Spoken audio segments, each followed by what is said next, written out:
শরীরের কখনো নাশ হয় না, এর কখনো কোনো পরিবর্তন হয় না, এ কখনো জন্মায় না এবং এ কখনো কোনো প্রকার ঘাটতি হয় না।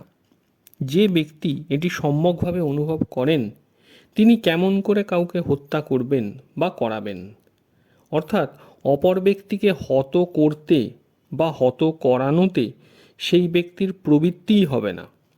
তিনি কোনো ক্রিয়ার কর্তা হন না বা কারো দ্বারা করিয়েও নেন না।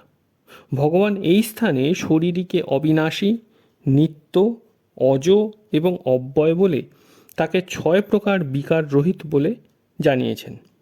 যেমন অবিনাশী বলে মৃত্যুরূপ বিকার, নিত্য বলে অবস্থান্তর হওয়া বা বর্ধিত হওয়া রূপ বিকার, অজ বলে জন্ম লওয়া এবং জন্মের পর সত্তাবান হওয়া রূপ বিকার, এবং অব্যয় বলে ক্ষয়রূপ বিকারগুলি না হওয়ার কথা জানিয়েছেন।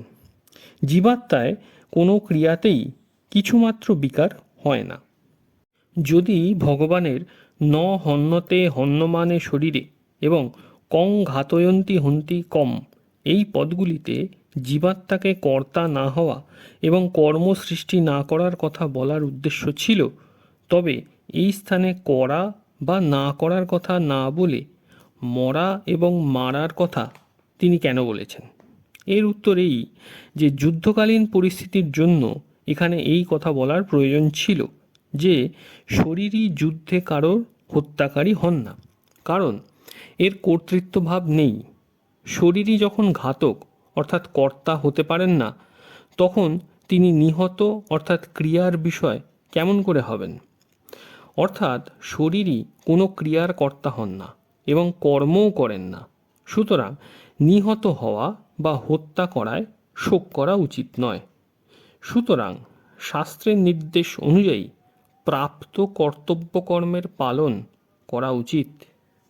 যে বস্তু উৎপন্ন হয় তা স্বাভাবিকভাবেই বিনাশপ্রাপ্ত হয়, তাকে বিনাশ করতে হয় না। কিন্তু যে বস্তু উৎপন্ন হয় না তার কোনো বিনাশ নেই।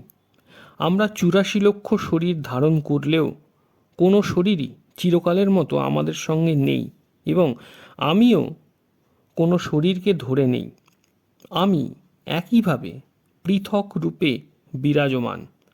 অন্য শরীরে এটি বোধ করার মতো বুদ্ধি থাকে না।